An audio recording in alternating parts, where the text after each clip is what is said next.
மங்கள பட்டினில் மணக்கோலம் விவாகா வழங்கும் சுபமுகூர்த்த பட்டு தி Chennai silk D நகர் வேளச்சேரி குரோம்பேட் மற்றும் திருவள்ளூர். ராமர் கோயில் திறந்த உடனே முதல்ல பார்த்த ஒரு 150-200 பேர்ல நானும் ஒருத்தன். அப்படிங்கிற ஒரு பெரிய ஒரு சந்தோஷம். நேரடியாக கலந்து கொண்டு இப்ப சொன்னேன் இல்ல ஒரு வரலாற்று நிகழ்வு அப்படின்னு பெருசா இந்தியா முழுக்க பேசப்படக்கூடிய சூழல்ல இது ஒரு ஆன்மீகமா இல்ல ஒரு அரசியலா அப்படிங்கிற கேள்வியும் எழுது. என்னை பொறுத்த வரைக்கும் ஆன்மீகம் தான். ஆன்மீகம் தான். இதுல அரசியல் கிடையாதுன்னு நினைக்கிறீங்களா? என்னை பொறுத்த வரைக்கும் ஆன்மீகம். சமூக வலைத்தளம் ஒரு வீடியோ வைரல் ஆயிட்டு இருக்கு. உங்களுக்கு முன்னெடுக்க ஒதுக்கப்படாதனால நீங்க அது முன்னெடுத்து கேட்டதா ஒரு வீடியோ ஒன்று பரவாயில்ல. அப்படியெல்லாம் ஒன்றும் கிடையாது.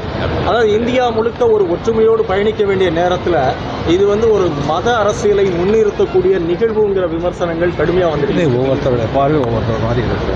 எல்லாருடைய பார்வை ஒரே மாதிரி இருக்கணுங்கிற அவசியம் இல்லை. ஒவ்வொருத்தருடைய கருத்து அவங்களுக்கு சொந்த கருத்து. உங்களுடைய பார்வையில் எப்படி இருக்கு? ஆன்மீகம் சொல்லுவாங்க. தமிழகத்துல பல கோயில்கள்ல ராமர் கோயில் திறப்பு விவகாரத்துல கோயில்ல எல்லாம் பூஜை பண்ண வேணாம் அப்படின்லாம் சொல்லியிருந்தாங்க. நேற்று ஒரு இஷ்யூ நடந்துச்சு. நிர்மலா சீதாராமன் மேடம்க்கும் தமிழக அரசுக்கும் ஒரு இஷ்யூ நடந்துருந்துச்சு. அது எப்படி சார் பார்க்குறீங்க? அது எனக்கு தெரியல. தேங்க்யூ. செய்திகளை உடனுக்குடனும் துல்லியமாகவும் தெரிந்து கொள்ள சப்ஸ்கிரைப் பண்ணுங்க.